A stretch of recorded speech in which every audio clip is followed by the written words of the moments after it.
सोलापूर लोकसभा मतदारसंघातील इंडिया आघाडीचे उमेदवार आमदार प्रणिती शिंदे यांच्या प्रचारार्थ 30 एप्रिल रोजी माजी सहकार मंत्री विश्वजित कदम हे सोलापुरात आले होते. यावेळी त्यांची पंढरपूर तालुक्यातील गादेगाव, सरकोली, चांदणी चौक, कोनापुरे चाळ, सोलापुरात जाहीर सभा झाली. व्यासपीठावर माजी महापौर आरिफ शेख, काँग्रेस कमिटीचे शहराध्यक्ष चेतन नरोटे, राष्ट्रवादी जिल्हा कार्याध्यक्ष तौफिक पैलवान शेख, माजी नगरसेवक विनोद भोसले, माजी नगरसेविका वैष्णवीताई करगुळे, माजी युवक काँग्रेस शहर अध्यक्ष अंबादास बाबा करगुळे, युवक काँग्रेस अध्यक्ष गणेश डोंगरे, मयूर खरात, रुपेश गायकवाड, अमर गवळी, मल्लूबाबा म्हेत्रे, महाविकास आघाडीचे मान्यवर पदाधिकारी उपस्थित होते. यावेळी माजी सहकार मंत्री विश्वजित कदम यांचा मान्यवरांच्या उपस्थितीत भव्य सत्कार करण्यात आला.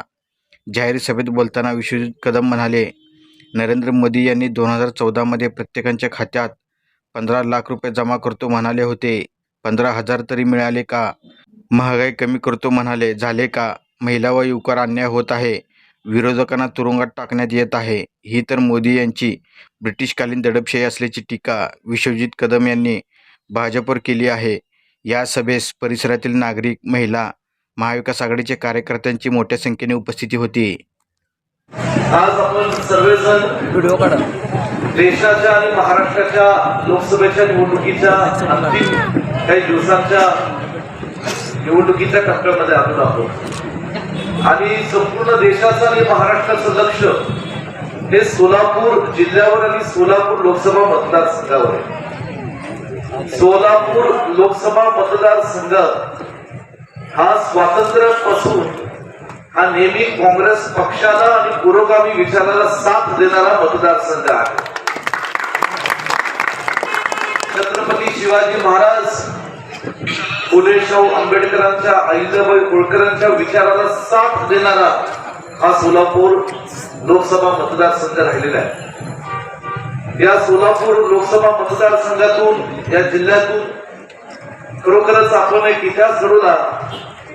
जेव्हा आपण एका सर्वसामान्य कुटुंबातील, सर्वसामान्य परिस्थितीतील एका व्यक्तिमत्वाला आपण आशीर्वाद दिला, साथ दिली, ज्यांनी साध्या परिस्थितीत जन्माला येऊन पोलीस खात्यात सुरुवातीच्या जीवनामध्ये काम केलं आणि केवळ सोलापूरकरांच्या सेवेसाठी या जिल्ह्यातील, या शहरातील सर्वसामान्य गोरगरिबांचे प्रश्न सोडवण्याकरता ज्यांनी राजकारणात पदार्पण केले, अशा आपल्या सर्वांचे लाडके आणि महाराष्ट्राचे, देशाचे ज्येष्ठ नेते आदरणीय सुशीलकुमार शिंदे साहेब यांना गेले 50-60 वर्ष आपण सर्वांनी सांभाळलं आणि महाराष्ट्रात आणि देशात नेतृत्व करण्याची संधी दिली. आदरणीय शिंदे साहेब आपल्या सर्वांचा आशीर्वाद घेऊन या परिसरातून ते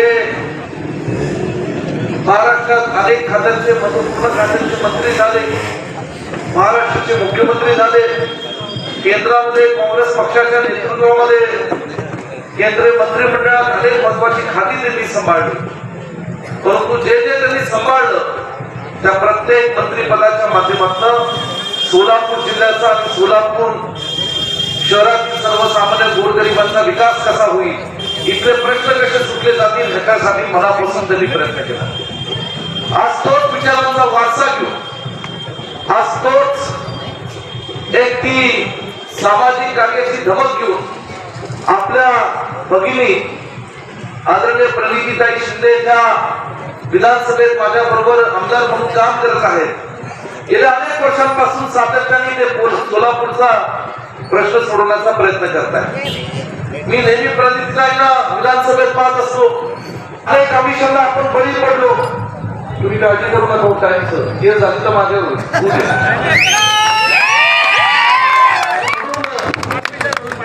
झाली तर होऊ दे. शिंदे साहेबांसाठी कुठलाही केस